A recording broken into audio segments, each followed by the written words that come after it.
ದೆಹಲಿಗೆ ಇಂದು ರಾಜ್ಯ ಕಾಂಗ್ರೆಸ್ ನಾಯಕರ ದಂಡಯಾತ್ರೆ. ರಾಹುಲ್ ಗಾಂಧಿ ಓಟ್ ಚೋರಿ ಹೋರಾಟಕ್ಕೆ Congress power. CM Siddaramaiah, DCM DK Shivakumar ಸೇರಿದಂತೆ ಸಚಿವರು ಭಾಗಿಯಾಗಲಿದ್ದಾರೆ. ಶಾಸಕರ ದಂಡೆ ಇವತ್ತು ದೆಹಲಿಗೆ ಪ್ರಯಾಣವನ್ನ ಬೆಳೆಸ್ತಾ ಇದೆ. ಒಂದಷ್ಟು ಟಾಸ್ಕ್ಗಳನ್ನ ಈಗಾಗಲೇ ಡಿಕೆ ಶಿವಕುಮಾರ್ ಅವರು ಕೊಟ್ಟಿದ್ದಾರೆ. ಒಬ್ಬೊಬ್ಬರ ಕಡೆಯಿಂದ 200 ಕಾರ್ಯಕರ್ತರನ್ನ ಕರೆತರಬೇಕು ಅಂತ ಹೇಳಿ.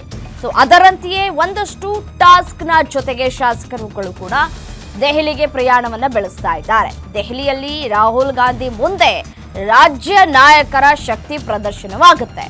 ದೆಹಲಿಯಲ್ಲಿ ಇಂದು ರಾಜ್ಯ ನಾಯಕರಿಂದ ಶಕ್ತಿ ಪ್ರದರ್ಶನ ಆಗೋದಕ್ಕೆ ಎಲ್ಲಾ ರೀತಿಯಾದಂತಹ ಸಿದ್ಧತೆಗಳಾಗಿದೆ. ಸಾಧ್ಯವಾದರೆ ಇವತ್ತೇ ಅಧಿಕಾರ ಹಂಚಿಕೆ ಬಗ್ಗೆ ಚರ್ಚೆ ಮಾಡುವ ಸಾಧ್ಯತೆ ಇದೆ ಅಂತ ಹೇಳಲಾಗ್ತಾ ಇದೆ.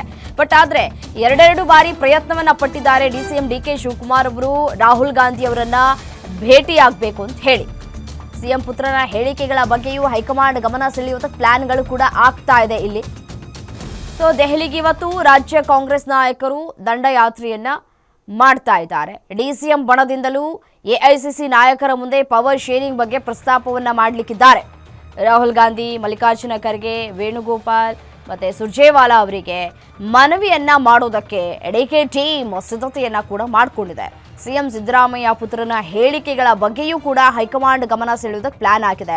ಯಾಕಂತಂದ್ರೆ ಯತೀಂದ್ರ ಅವರು ಕೊಟ್ಟಂತಹ ಹೇಳಿಕೆ ರಾಜ್ಯ ರಾಜಕಾರಣದಲ್ಲಿ ಸಾಕಷ್ಟು ಚರ್ಚೆಯನ್ನ ಕೂಡ ಹುಟ್ಟು ಹಾಕ್ತಾ ಇದೆ. ನಾಯಕತ್ವ ಬದಲಾವಣೆ ಮಾಡುವಂತಹ ಒಂದು ಆಲೋಚನೆಯೇ ಇಲ್ಲ ಹೈಕಮಾಂಡ್ನ ನಾಯಕರಿಗೆ ಅನ್ನುವಂತಹ ಅವರ ಹೇಳಿಕೆಗಳು ಡಿಕೆಶಿ ಬಣದಲ್ಲಿ ಆಕ್ರೋಶಕ್ಕೂ ಕೂಡ ಕಾರಣವಾಗಿತ್ತು. ಡಿಕೆ ಶಿವಕುಮಾರ್ ಪಕ್ಷನಿಷ್ಠೆ ಶ್ರಮಕ್ಕೆ ಪ್ರತಿಫಲ ನೀಡುವ ಬಗ್ಗೆ ಹೈಕಮಾಂಡ್ಗೆ ಮನವರಿಕೆ ಮಾಡಿಕೊಡ್ಲಿಕ್ಕಿದ್ದಾರೆ ಡಿಕೆ ಬಣದವರು.